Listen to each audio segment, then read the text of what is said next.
Florida SuperCon 2019, are you ready? Then please, welcome to the stage first. We know him as the voice of Innocent Boo, Good Boo, Kid Boo, Android 15, Super Android 13, I Win and Keto. Please put your hands together for Josh Martin.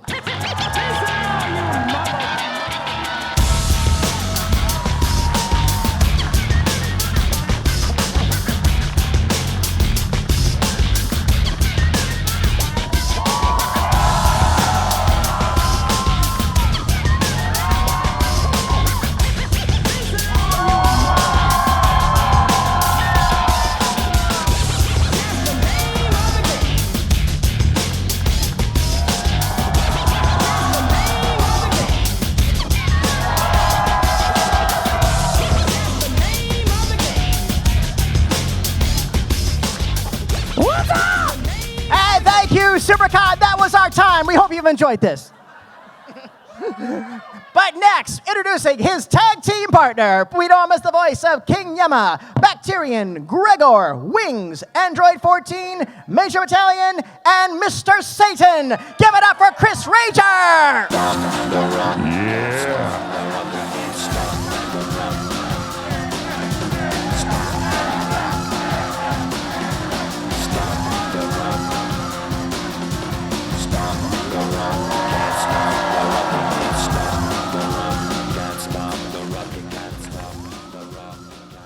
Next, ladies and gentlemen, the voice of Arissa and Trunks. Please welcome the amazingly lovely and talented Alexis Tipton.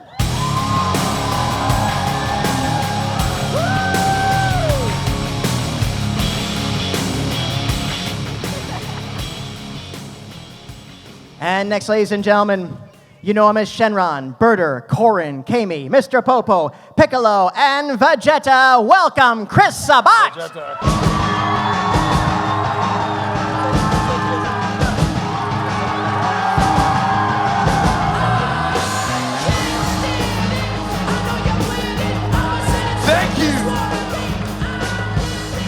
Who's that guy? Yeah, I'm gonna sit down right here.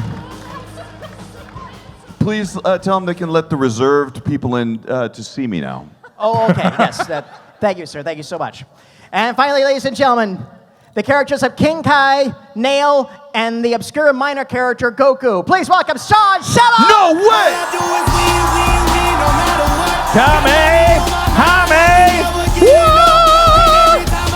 Woo! Wow, this is amazing. Yes. This is so cool. And then they stay there. Wow. We could do a spirit bomb in here. We could. Oh, all right, looks like you're going to need my help again. That's awesome. Gentlemen and lady, thank you so much for joining us here in Miami. Thank you for having us. Absolutely, absolutely. What I would love to do is jump on in, and I would love to hear individually how you all got involved with this amazing and ongoing franchise. And we do it chronologically. Chris, that would probably be you first, right? Yes, Grandpa will start. Yes.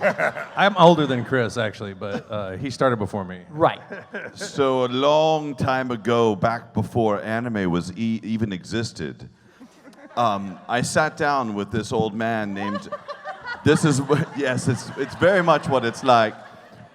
I sat down with this old man. He was younger back then. His name was Akira Toriyama. And I said, do you know what? I've got an idea for a show for you. Really? Wow.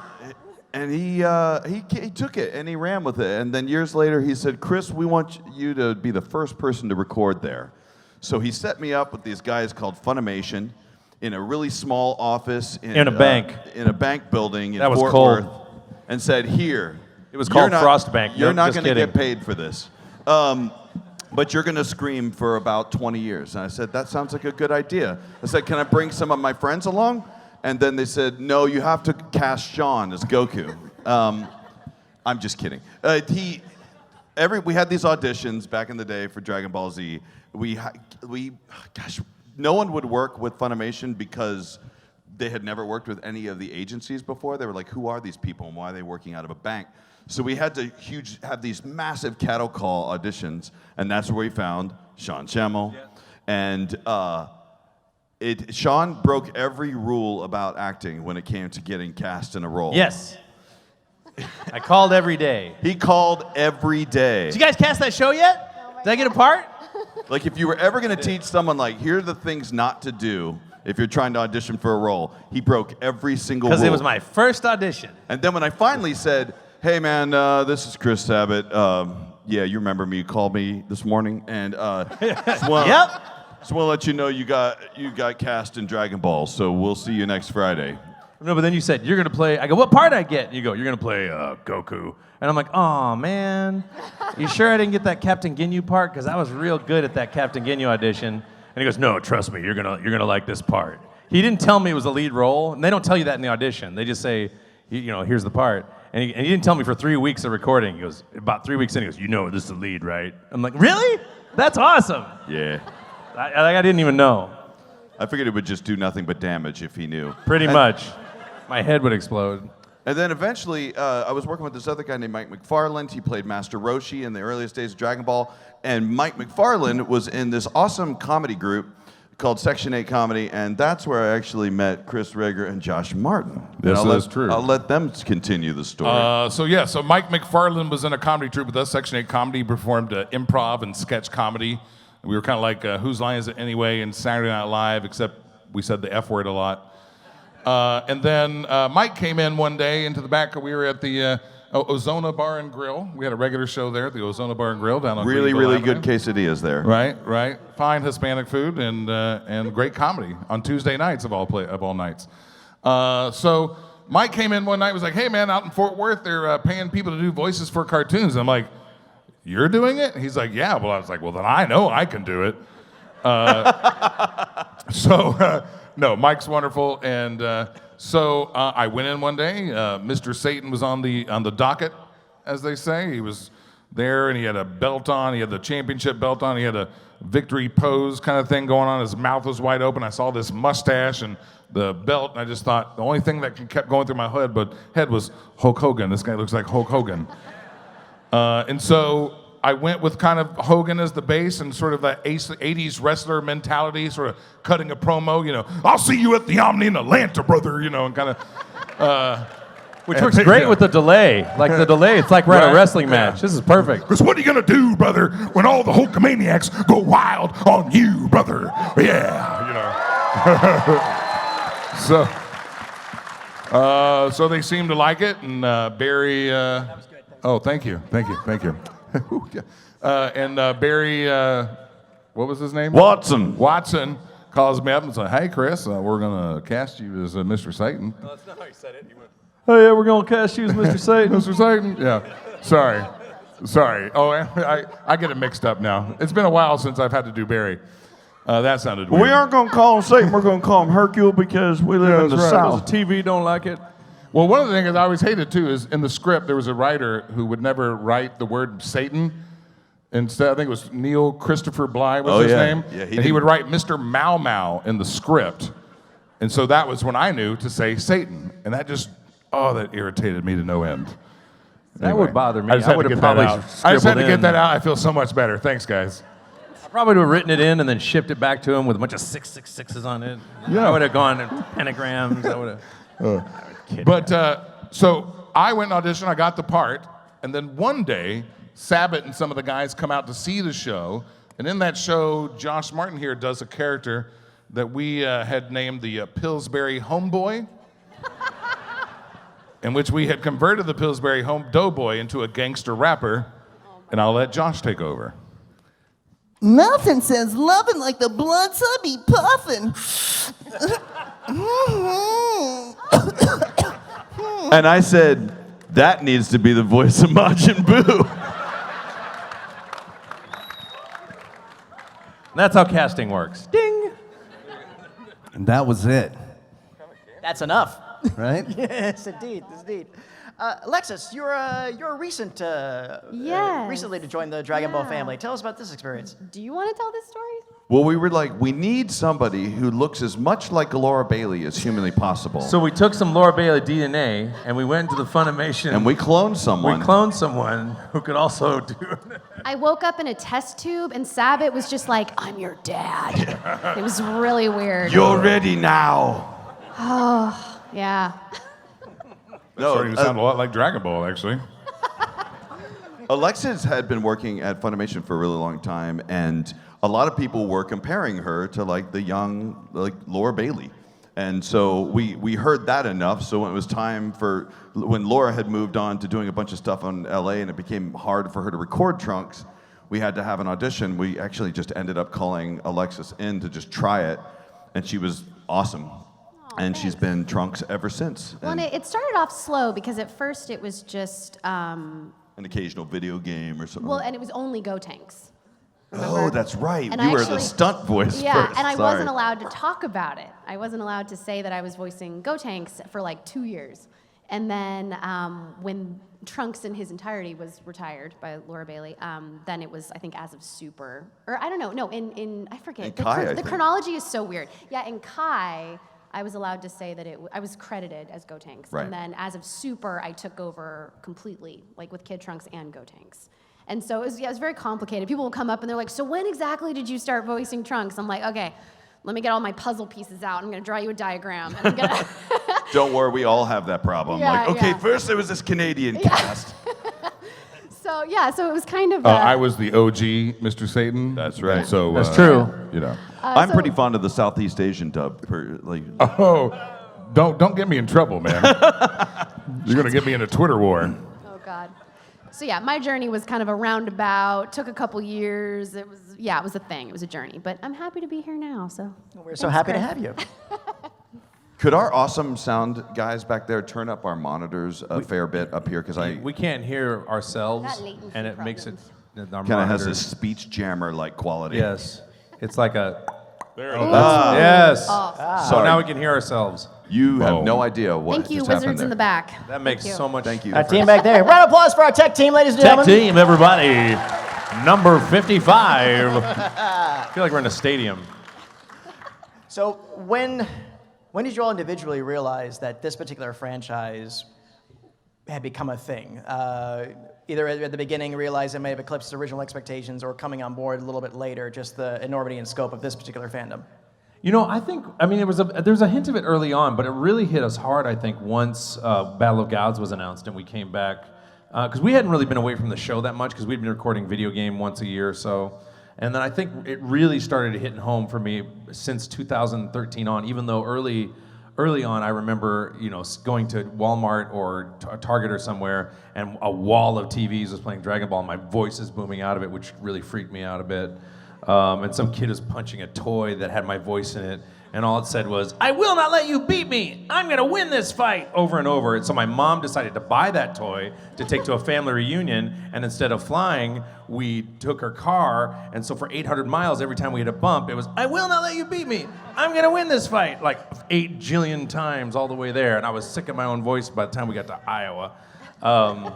That was in like 2001 or so, I guess. It's funny you say that, because my mother also bought the Vegeta one that she could punch as well. And it was like, is that all you have? Is that all you have? And then your mom's like taking out your aggression. Yeah. Because you're not allowed to beat actual children. Like in the early days for me, like I remember Score Entertainment made the card game, right? And then they made like a trading card series, and they called us in to like sign some stuff. And I had never signed my name for any reason other than like, an arrest warrant or, maybe a check. No. I had trouble paying tickets when I was younger. But like we were there, and they paid us a good little chunk of change to just sign our name a whole bunch of times on these things. And I just thought, man, that's the coolest thing ever. Can we do more of that, please? Like, where do we sign up to do this every day? Very cool. The thing he's talking about are actually those art box cards. Do you guys remember collecting Art the art box box and cards yeah. when you were younger? A lot of them had like a gold foil on them, and there was one where like Piccolo was holding like bubbles or something like that. Anyway, they were pretty cool. I have a book of them. I collected them over the years, and I still have them book and all in the sleeved and everything. That's amazing. So what's been the most endearing memory from this whole experience? Of this weekend or the last 20 years? You can decide. If you saw something really cool in Miami last night, I think we all did. What was it? What's that? I didn't see that. What was it? I saw some fireworks. I saw people that were overdressed and oversexed. Oh, really? Yeah. I did not see those people. No. Walk by the beach. I would be curious about that, yes.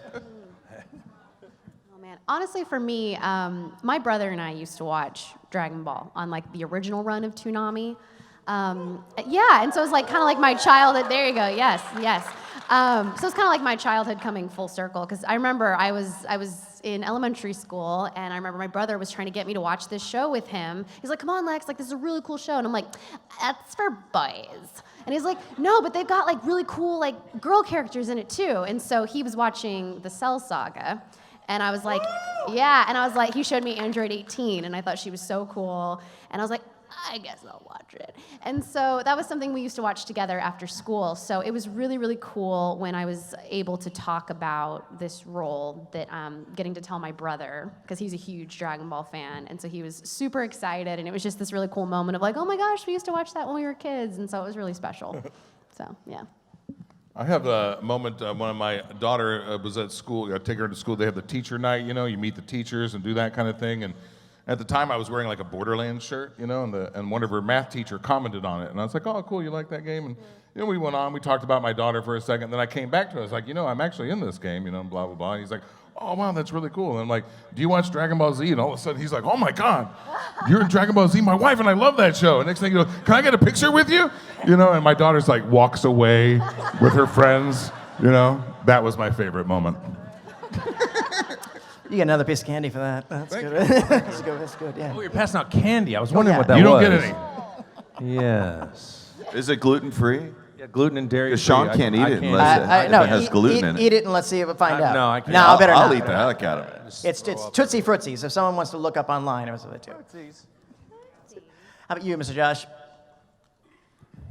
I mean, I think just overall for me, coming and meeting all the fans and get to meet everyone eye to eye and have a moment, that is super cool because you go in normally, you go into the booth for a second, you do the deal, you leave, and that's the end of it. No one claps. Right, yeah. They don't no clap one when you tells leave the booth. at all. But then you come out here and you guys are so awesome, so thank you. I agree with Josh. That's my favorite part of doing this is the travel I don't love, but you know, you see a room like this or you meet everybody and that there's that experience of when you know you do the voice or someone recognizes you or someone you know lights up and you know that you've been part of like you know Saturday morning eating a bowl of cereal and they're just you know jamming on the next episode. And I can relate to that feeling because I had my own shows I watched growing up that were that way for me. So I totally relate to it. And unlike live theater where, you know, there's applause and you can meet people afterwards or whatever, we don't get to until like years later. So it's, that's my favorite part also as well as just to meet everybody and see the reaction that the work has on everyone. You know, it's so cool. And all and the other part, of course, would be, I don't know Alexis very well at all. We just kind of got to know each other this last weekend, but I've known Chris forever, and I've known Josh a bit, and Chris and I have known each other for 20 years now. So a big group of what I call my family is Dragon Ball, and it really means a lot to me because it's really your extended family that is there for you from more of your own stuff than sometimes your own family is. So it's the friendships I've gotten. Thank you. We love you, Sean, man. Thank We you. love you, man. So it's exciting. So and also to see your story because your story's a lot like Ian's, Alexis. Well, because Ian was like watching it growing up, and now he's Weiss. Oh, And yeah. yeah. So it's Yeah. an interesting to have the new crew be a part of the family. So it's really Well, exciting. and the fact that this show has continued for that long. Yeah. Continued long enough for something like that to happen. So. I'm waiting for a Thanks, young job person who's security. younger than us to, you know, we're much older, who grows up to be president and then wants us to come to the White House. You know, that would be so Yeah. cool. I don't think I would Trump's like going to that. do Not that. right I like now. Dragon Ball. Come to the White House. He's not going to do that. Give me some Kamehamehas. You know, he's not going to. Just help me build the wall, Sean. I with love the the hand. Just blast the Kamehamehas. energy. Building the wall. I love I how need your Dragon Ball has energy. all the best words The best and Kamehamehas. all the best power-ups. ones. That's I not going to love- happen. Love the power We ups. gather the Love Dragon the Balls. We're power-ups. gonna wish for a wall. The screaming. Sorry. Yes. But I can't wait till a different president will I mean, be it really writes itself. much Come on. young. Oh, thank you. Yeah. You know, when I'm older. I got candy. But seriously though, like your these- chances are are these made probably out of more people? likely now of that happening, because if it had been during Barack Obama's administration, you'd be like, well, see, I watched the subtitle version. Yeah. I watch the subtitle because I'm a purist. Yeah, he was a sub snob. Yeah, he was a sub snob probably. Man, I think the coolest thing about kind of growing up on the show, I think one of the most important things, like one of the most meaningful things for me, is when we were starting to do the movies. We lived in this sort of vacuum where we were just dubbing the show. At the start, we were dubbing it for 6-year-olds, for the most part. We were dubbing it for children. And we never really saw those children out except when they were with their parents. They might drag them to a convention or a bookstore or something like that. So we didn't really know how much impact we were even having. And a lot of the time, we were sort of always feeling like we're second to the Japanese version. Like we always had this, and we will always have this reverence for the Japanese version. But when we finally did the movies and we're starting to meet a lot of the executives from Japan and some of the creators of the show, they're like, your voices are clearly the voices that are, you are Vegeta in America. You are Goku in America. They were very supportive of that. It was actually, I got pretty upset, like I get emotional about it, because it was the first time I'd ever felt like, oh gosh, maybe we have had some sort of impact on people. I didn't get a feedback from the Japanese group from Toei or Shueisha until Scott Lansky went to Japan and called me from Japan. And this was like during Resurrection F.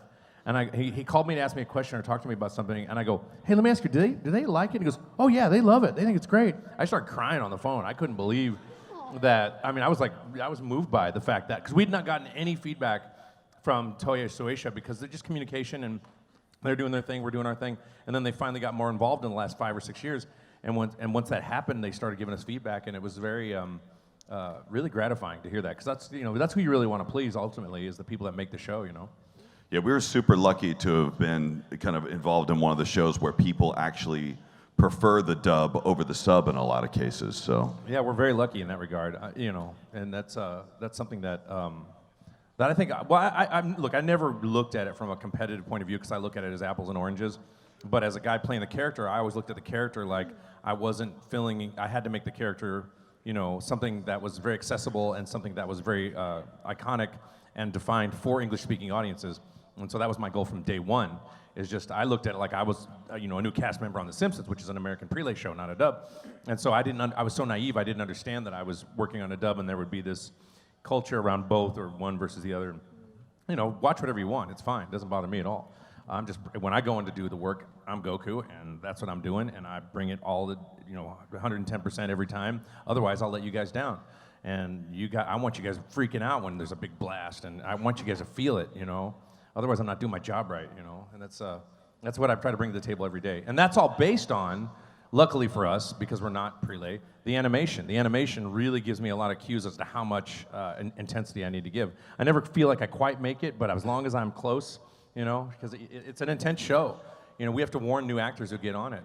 You better be ready to sweat and scream, Have you sweat and screamed yet? Man, I sweat every time, and I'm not a sweaty guy, and every time I'm working on Goku, I'm Sweaty, screamy good time. sweaty screaming. When Alexis came in, I was like, are you ready to sweat and scream? Excuse me?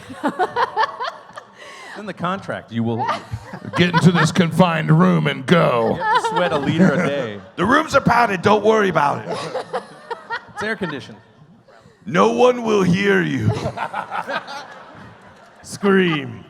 That's the thing about a recording studio or Funimation, that you can walk down the hallways and hear screaming come from the rooms, and people just walk by and going, oh, must be recording Dragon Ball today. Someone literally could be, like, if I wanted to have a kill room instead of a recording booth, I could just murder people all day and no. Say I'm recording Dragon Ball. It's like, Wow, closed the session today, screams are guys. so authentic. Well, They're doing such a good job. I'll be up at Okatron and be like here in the back and be like, is Sean here? And be like, oh no, they're just doing some mixing. I was like, oh, I'm gonna say hello to Sean. I also think it's worth mentioning that Funimation back in the day, like Dragon Ball was all they had. So if it weren't for Dragon Ball, we wouldn't have Funimation as it is today. And I think Funimation owns like 82% of the market or something stupid. So, I mean, Dragon Ball paved the way for more anime No in doubt. America. It was a gateway drug No for all of doubt. you. Yeah, that for that sure. and Pokemon. It's anime. It's If one I or the hadn't other. invented anime, you wouldn't have it today. Thank you, Chris Sabat. You guys are Sabat. patient zero. Patient zero for anime. All you anime addicts. Well, that's why we've called you here today. We all wrote letters. Right. This is an intervention. Yeah. Really. We're Well, not what do you talking say- about your anime abuse right now. You keep watching too much of it. No. What do you say we hear from these anime addicts? What do you say? Yeah. All Yes. right. Let's do it. You'll All push right, a ladies and man. gentlemen, before we do this, though, I must inform you of your rights. Just got a piece of You have the paper. right to ask one question to the entire panel. If you wish to ask more than one question, you have the right to go back to the end of the line, unless, of course, you can provide written permission from everyone behind you, signed and notarized in triplicate. You have the right to introduce yourself and then proceed immediately to your question without declaring to the guest or the audience how you became a fan, how long you've been a fan, your philosophy about being a fan, and how being in their presence is fantastic. And finally, you have the right to ask a question, but not to make a request. Requests are, but not limited to, the following: hugs, high fives, personal endorsements, songs, sonnets, spoilers, reading your Dragon Ball spec script, speaking in specific character voices, stowing away in their luggage, and asking them to sample your homemade hot sauce. Florida SuperCon 2019, do you understand these rights? Then I will put the microphone up here and invite you to line up. But our first question will actually go, I'm going to take the microphone over to this young lady over here who wants to ask a question. It's funny that his disclaimer sounded very much like most of the questions that we get asked. Like, Hi, I'm Kat. Hi. what's up, Kat? I have a question for Sean and Chris. The rest of you guys can leave.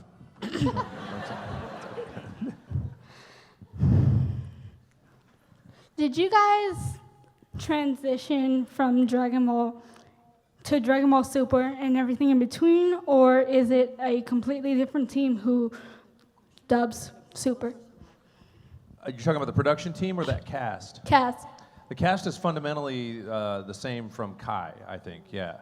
So I've been playing Goku since '99, and I did it for Z and Kai in the games and Super. Chris has been playing his respective roles. As we know, Chris Rager is the OG, and Josh Martin has been doing Boo the entire time, and Alexis is fairly new. And so the production team's been fundamentally the same, although we do record Dragon Ball Super at Chris's studio. And Chris has transitioned from doing less directing and letting Raleigh Pickens do it, who's become a better director than Chris, sadly. Raleigh's the man. For that show. It's for the best. Thank you. Thank you. I hope that made sense. All right, next, Mario, what do you got for us? Hello, everyone. Hello. My question is, if every Dragon Ball character came into an arena and had a big brawl, who you think would come out on top? Goku.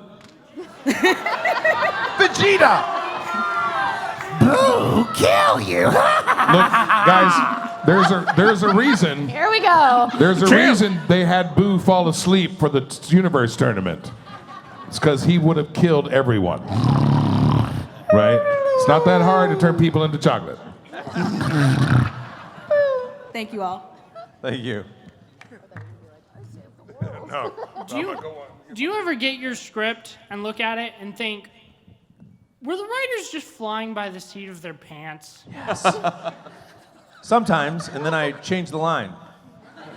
Usually referencing a Japanese script I keep in the booth. But writers are very good at Funimation generally, and they especially in the last 10 years, they've really got a good crew. But every once in a while, when you play a character as long as Chris and I have, sometimes you know the character a little better than the writer sometimes, and so we do get some liberty to, but I also have to go through an approval process, usually him or Justin or whoever, but I always get permission when I need to correct or change something that's more truer to how Goku would say it or how it's represented in canon. So every once in a while, yeah. But not too often. Sometimes it's a little weird too because we have to record, not for every line, but we have to record Y7 alternatives, which are more kid-friendly. And so sometimes I'm like, why does this line have a Y7 alternative? We can't say but, like, you know? There's a lot of words we can't say that everybody says. It's surprising the things we can't say nowadays, like, you know. Oh, it's like some of the funnier Y7. things we've had to kind of edit for like, I guess they always have to have a safe option for all these lines, but some of them, it was like the most sensitive committee. They must get like a room together that has like everyone from every possible religion. Yeah, they do. Or every we had to deal with that when I ideological worked at 4 background. Kids. We had to deal with BS&P is what it was called. And they told me that there was like a priest, a nun, a teacher. It's like a group of very conservative individuals who are just trying to make it as crappy as possible. No, that's there not was what one they line did. That's literally where I was like, it had Bulma saying, "I hate this planet." I'm like, we had to take the word hate out of it. Like, what are you talking about? We don't hate things. Like I had a line that I think it was just like, you know, like I'm gonna kick your butt or something like that, and it's like we had to have a Y7 alternative, and because it was too violent, and I was like, this show's about violence. It's violent. It's nothing but fighting. Kids aren't turning the show on for peace. Right? Right. Let's have a tea party. Yeah. If so you ever that's want to hear the strange. most sarcastic reads of any of our characters, it's usually during the Y7 lines, right? Like, if I have another option to do it, I'll do something usually pretty sarcastic. Oh, I half-ass Y7 all the time. Yeah. It's for the children. For the children. I'm like, no, you don't. No, I don't have it. It's I have to change. I have to do a Y7 every time I say my name. Oh no. That's true. Every time you say your every name. time Satan's name is said, I have to also say it Hercule. I'm surprised they didn't call him Mr. Lucifer. Right? I always thought I think in France they named him Mr. Savage. Mr. And I Savage. thought, Mr. man, that's Savage. way doper. Monsieur Savage. Savage. Right? We wouldn't have had to do anything. Monsieur Mr. Savage. Savage. You're Savage. so champ. Savage. That's my bad French impression. It's terrible. Thank you for your question. Thanks. Thank you. Thank you. Hey, how's it going, guys? I have a question for you all. How physical do you get when you're doing like any of the voices that you guys do? Like, how physical does it get inside the booth?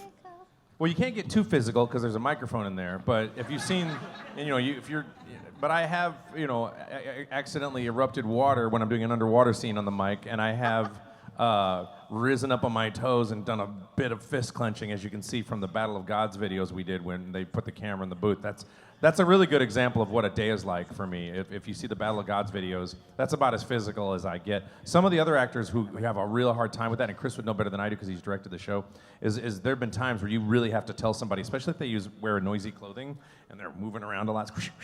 You get that on there, so you have to be intense but also not move a lot so that the mic doesn't pick up other noise. Do you have trouble with that, Chris, or do you move a lot? I mean, I move a ton.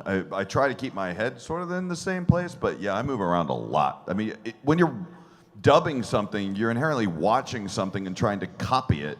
So in essence, like when I see someone do something, I'm kind of doing the same thing. Exactly. Like you just sympathetically do it. Like, it may not be as cool as it looks on TV, but like if someone sticks out their hand, I'll usually do the same or whatever. I think it's part of the job. I know. I mean, physicality is. I mean, especially in Dragon Ball, but in general, you know, in anime and recording things like that, physicality is very important. But it is about engaging those parts of your body without actually flinging them around. So, you know, you're punching it.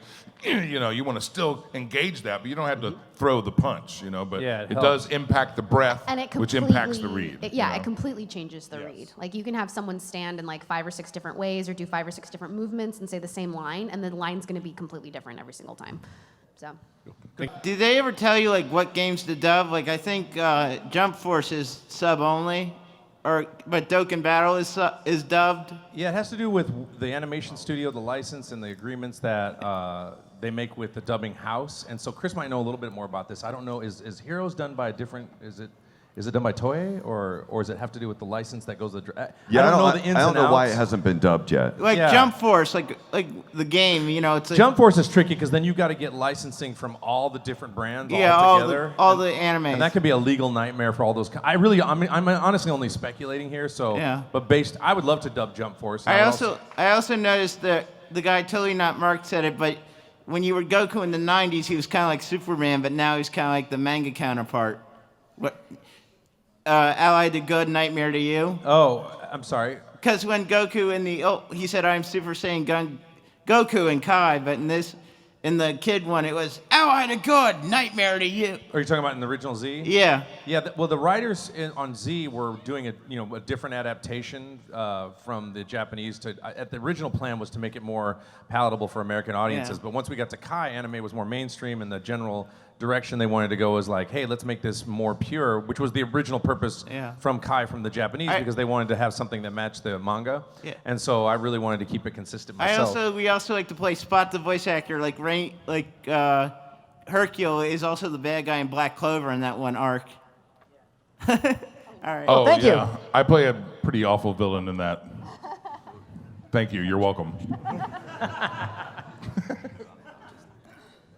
How's it going, guys? How are you? So my question's for everybody. There's so many parts to Dragon Ball, from the Saiyan saga to the recent Broly movie.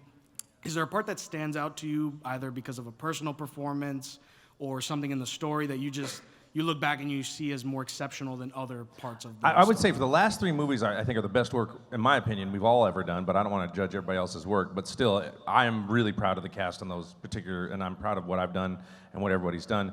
There are a couple things I particularly liked. One was in Battle of Gods. I love doing the Goku Kenkai scene because it was very difficult to do both those characters and make it sound like it's 2 people having a conversation and keep the comedy right and keep Goku right. And the other thing was I really enjoyed it in Broly.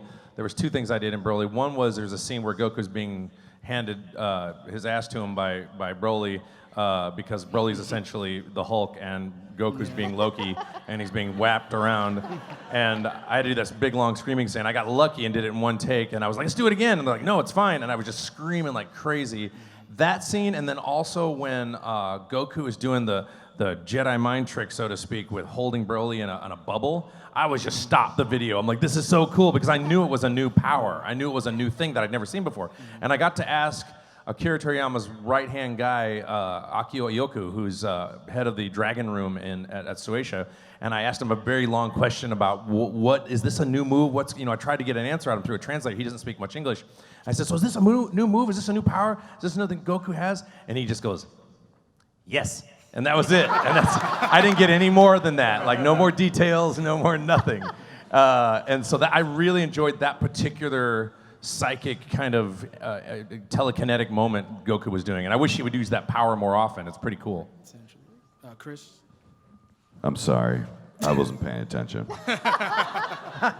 Is there any part of Dragon Ball that stands out to you for your own performance or something from the story? I always liked, I loved the Majin Vegeta section of Dragon Ball Z. I enjoyed that. Clearly my favorite part of the series is at least Dragon Ball Z is Majin Vegeta.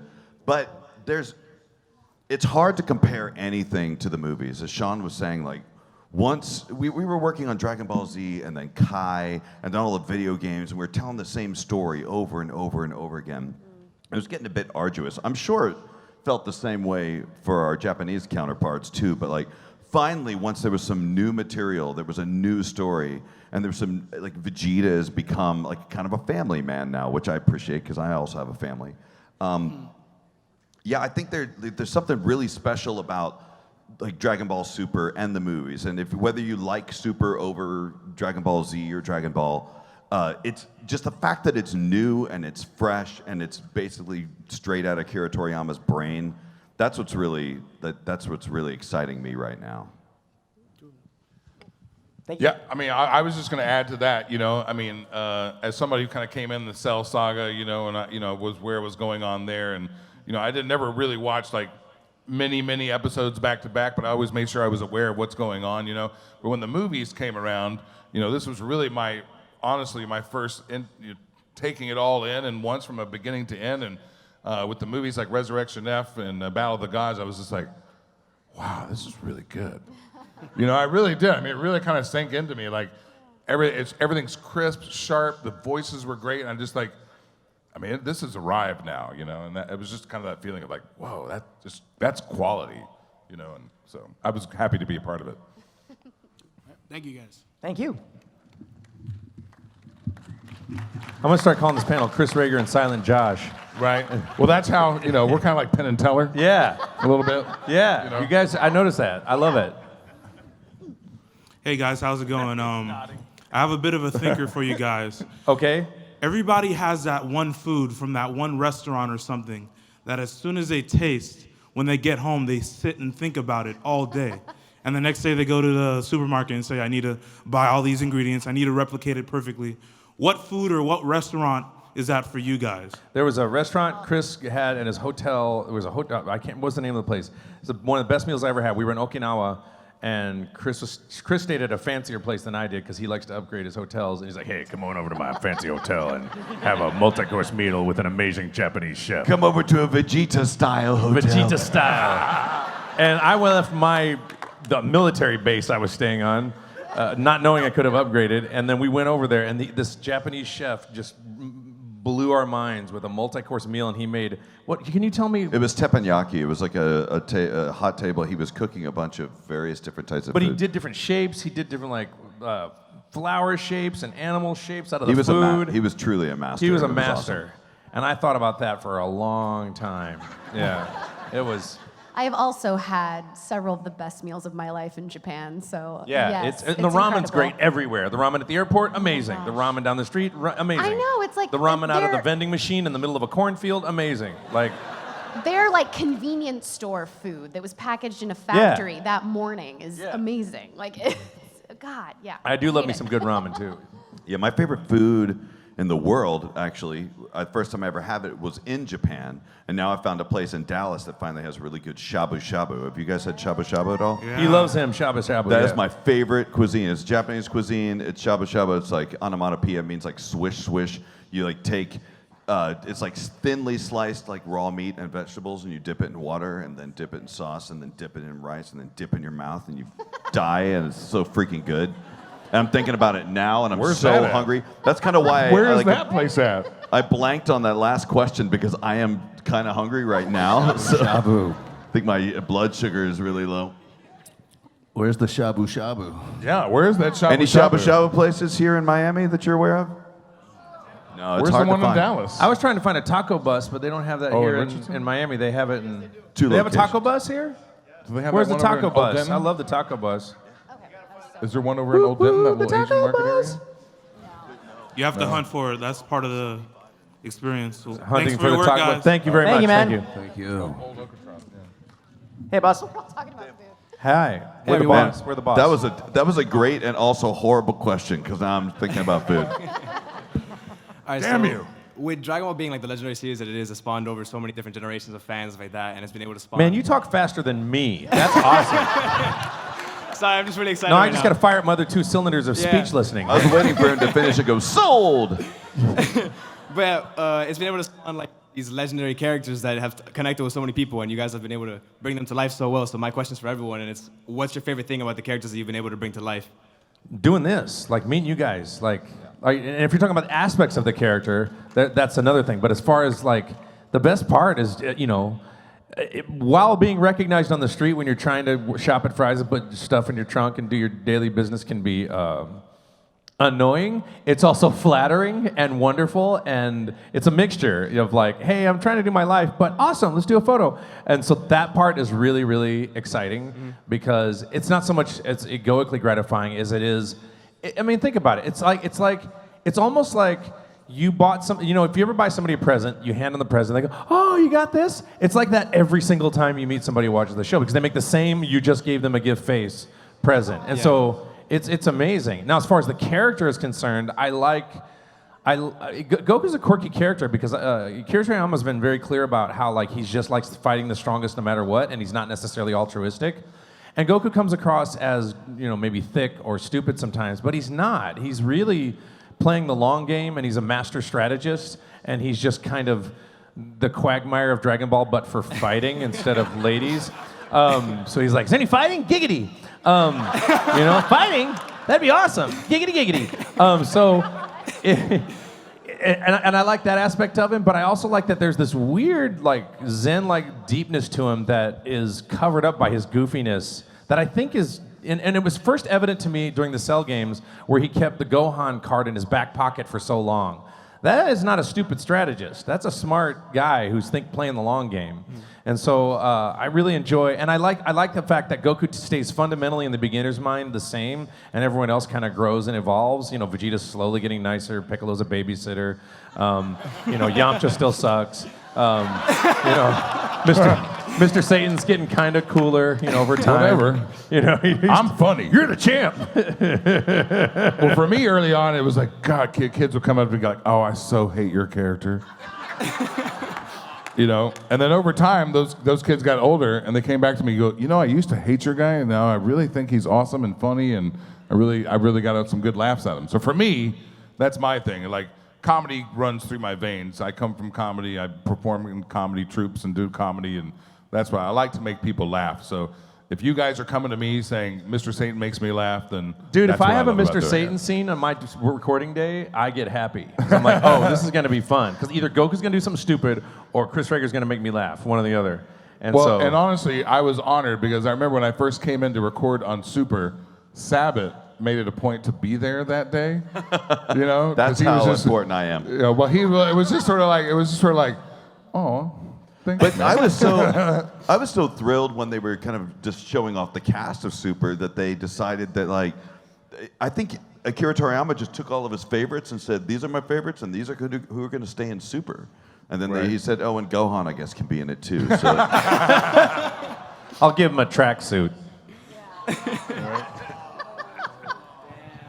Damn. No, I love Gohan. I do. I love Gohan especially.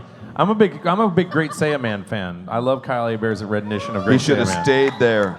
I do. I think that's one of my favorite things in the show. I wish he'd just stayed Great Saiyaman Yeah. and just continued. Oh, and I love it. And we did that one scene in Super. I did change the line a bit because Gohan is playing Great Saiyaman. And he acts like he's fooling Goku. And the line was, I still know it's you, Gohan. And I think I changed it to, you're fooling no one, Gohan. Like when they're trying to spar. And Goku's just not buying it. He's like, I know you're the Great Saiyaman. It's like, seriously. I really enjoy those moments. All right, awesome. Thank you guys so much. Thank you very much. Thank you. We have a Hello, professional everybody. mic adjuster adjusting for every height. She's ready. And what's funny is that we can't actually see the person asking the We question. can't At see least anyone. I can't. It's just a shadow. It's just a I feel like I'm being silhouette. interrogated by a series of Shadow people. Gestapo.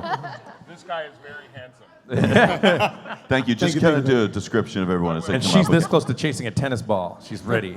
No, I'm kidding. Hi guys. So I know I was checking Facebook one day and I saw the thing between you and the Goku Vegeta for the Dragon Ball Z Fighters thing, and it's more of a question for all you.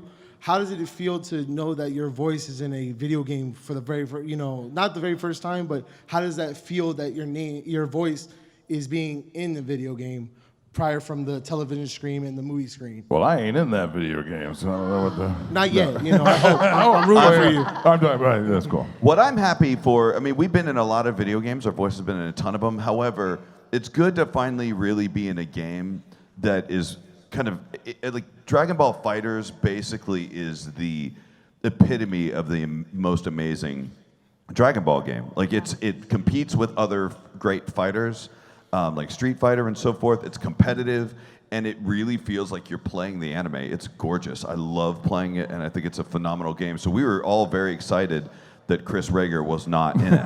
So, I think they should have Mr. Satan in, and then you can tag B in. I enjoyed playing it. I enjoyed the story. I know how much Chris Rager loves to play video games, which is why I was so happy that his voice was not in the game. Oh. I only play video games I'm in. So no, I didn't. Thank you guys. Thank you, mysterious shadowed man. Raise the stakes. No. So, quick question. Oh, stakes. How do you guys feel about the Dragon Ball abridged series that Team 4 Star does? If you guys know anything about it. I've never heard of it. No, I don't know anything about it. Oh, I've never gosh. ever been asked that question. Never heard of it. I haven't. No, I'm kidding. I'm totally messing with you. I love it, honestly. I think it's hilarious, and more of it, honestly. My favorite one they did, honestly, was the rehashing of the original Broly movie, and that whole thing about, it's just so stupid. Yeah, but he's so cool. That made me laugh every time. And I think those guys are great. I think those guys are great. I kind of know them just through con scenes, and their offices are right around the corner from my house, actually. But I think those guys They're are ridiculously funny. I look forward to seeing them. I cannot wait for the day they actually get to do something like original. Take those skills that they have and do something like wholly original. Would be pretty amazing to see. All right. Thank you, guys. Thank you. love all this polite golf clapping. You guys are so kind. Like, yes. Excellent question, yes. Make some noise. Hi, my name's Justin. My question has to do with, when you make such roars like the Ultra Instinct or the Gogeta Kamehameha in the Broly movie, how do you get the inspiration for something so powerful like that? A lot of it has to do with your own mental memory of the last Scream you did that was big, so it better be bigger. And then it has to do with the animation. And that's the thing, having done prelay and animation, there's kind of a technical process that I disagree with now that I think should always be changed, which is they like to, when you're doing a prelay show, when there's no animation, they say, okay, here's your lines, and then you do your lines, and then you're gonna fall down the stairs, and you're gonna get hit in the head, and then you're gonna do a big scream, and then you're gonna jump up, and then you're gonna, and then you do it all, and then a lot of times once I've done that, and then they animate to what I've done, it never matches the way I wanted it to, whereas it's much easier to me, and for almost any actor, so to just match the visual, vocalization, a scream, etc., ouch, or whatever, on screen in real time. So I would prefer, if you're doing a prelay show, you record all the lines, and then they animate it, then you come back and do ADR, and you can match that better, because when I see the animation, and I see the energy and the electricity and everything that's going on, especially in the Kefla fight, which I just did a few weeks ago, and I'm looking at it, I'm like, I gotta bring it. And I wouldn't know to bring it that hard. I mean, I would try very hard, but I wouldn't know unless I saw those visuals. So it's very helpful to have the visuals, especially for those epic moments, because you can time everything out right, and you can do it. And so I'm very, very inspired by the visuals to make sure it sounds more epic than before. That's the goal. And all of us, I believe, are screaming at the absolute limit. Like, it's any worse, I'm gonna lose my voice forever. But yeah. Yeah, we're really lucky. We also have the sound effects in our ear at the same time that we're doing it. So we get the whole soundtrack, the sound effects, everything. And a lot of the screaming is there's a process where, so as not to destroy your voice first time out of the gate, you kind of watch the scene, you kind of plan out how you're gonna do it, you listen to the original, and then you decide kind of how you wanna plan out your scream. And hopefully you get it right on the first try, because you're trying to really blow your voice out as much as humanly possible. So hopefully you only have to do one take on it. All right, thank you. Thank you. Thank you very much. And just as a warning to everyone in line, we are at the 5-minute mark. Hi, so I had a question for all 5 of you guys. How did you guys feel about doing Battle of Gods and then doing Resurrection F, and then having to go redo those arcs in Dragon Ball Super? I was worried that I was like, why would they do that re-arc again? And then once I saw it, I thought it was cool because they changed a couple things here and there, and they did a few different scenes, and you kind of got to see different scenes that maybe you didn't see during Resurrection F, or you didn't see during Bulma's birthday party. And so I thought it was kind of, at least they didn't do it verbatim. Like, if it was just exactly the same, I'd be like, why are you doing this? And so the fact that they took some liberties with it along the way, I thought made it fresh and interesting. I didn't mind it. Chris? I agree. I agree with him 100%. Whatever he said. Ding. Oh well, yeah. Alexis wasn't in that movie. I just got drunk and at Bulma's birthday party. That's all I did, and both of those movies. So no, it was nice to get some different angles from the different, kind of meet some more of the other Kais and stuff that you didn't get to meet in the movie. I was a little disappointed at first, but it ended up being a pretty good thing. Cool. Thank you, guys. Thank you. Thank you very much. Hi, I was wondering how you guys felt when they took out the line for Paragus to say "Do it, Broly" in the Broly movie. How they did what? How they took out the line for saying "Do it, Broly." How they took it out? Oh yeah, it's not that we took it out necessarily. It's just we got they only gave us preliminary animation for the trailer, and we were trying to put something in there that matched the mouth movements because we didn't have the final animation. And so that trailer, when you saw it for the first time, had a bunch of lines from the movie that had not been finished yet. They were still finishing the animation for it. So when it finally came in, we couldn't say "Do it, Broly" at the same time because it didn't match the mouth movements. And so, yeah, when there's a case of like the mouth doing different things, we can't just throw whatever into it. We kind of had to change it for the final version. Thank you. Thank you. Sure. Thank you. Hey, I was wondering, since you guys have to yell like all the time in your recordings, how do you guys take care of your voices? For me, it's all technique, and so like you got to use proper vocal technique in the booth. For other people, they might use magic teas or lozenges, which I only use to recover. I don't use them when I'm working because then you rely on them, and then if I don't use proper technique in the booth and I don't have my magic tea that day, or I don't have the lozenge, it could also be a psychological crutch. So the way I take care of my voice after a screaming session is lots of water, don't talk. Occasionally I'll have a throat coat tea or something that's designed to soothe the vocal cords or lower the swelling. But the main solution is just to use proper vocal technique in the booth, a lot of breath support, a lot of air support, and then don't talk after a session. And drink a lot of water. And I don't do anything because I'm awesome, actually. He doesn't have to, usually, yeah. It's like the blood lets you know you've done a good job. Cigarettes and whiskey. No. And worst advice ever, but yes. You'll be good to I think go. it's good for a Mr. Satan style voice. That could probably enhance it. Yeah, how do you think I got this voice? I didn't just wake up one day. Thank you. Thank you very much. I think we're wrapping up, aren't we? I have a question for you guys. Yeah. What social media outlets can we follow you on, and what upcoming projects are you allowed to share with us? I'm not allowed to share any of my projects, which are pretty much none right now. We're excited about season 4 coming up of My Hero Academia. I don't know if anyone's excited. So we're going to start working on that soon. Please write Funimation and have them stick me on that show. No, okay. Who wants Sean on My Hero Academia? They won't do it. No, Like a couple people. 5 people do. And we'll be doing a My Hero Academia panel Sunday at 11 a.m. in this room, so please join us for that. Yeah, my social media, I don't remember my social. I'm at Sean Schemmel on Twitter and Soulless21 on Instagram or something. I don't know. I'm Christopher Sabat on Instagram and Voice of Vegeta on Twitter. And I am Alexis Tipton, VA. VA is in voice actor on Twitter, and Alexis Tipton, actress. Doesn't stand for on- very awesome? Very awesome, yeah. As in very awesome. And then I am Alexis Tipton, actress on Instagram. Yeah. You can catch me on you. Twitter at Rager Coaster, like roller coaster, because I'm clever. And at Rager080 on Instagram and projects and there's a little video game coming out in September called Borderlands 3. Anyone excited for that? He's in that. What do you play in that? About 4 characters actually. Yeah. But Torgue is the most painful, right? Torgue, I'm all the Goliaths, and then I got a couple of new guys, or new things. I wouldn't say guys, they're not really people, they're robots and stuff. So yeah. Anyway, Josh? Yeah, I'm Twitter at Josh Martin Voice, Instagram at Original Boo.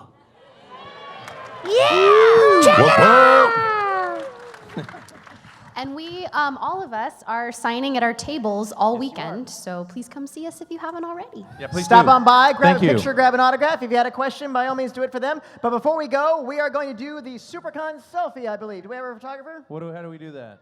That's very, very simple. Yes, here's what we're going to do. How do we do it? We're going to invite all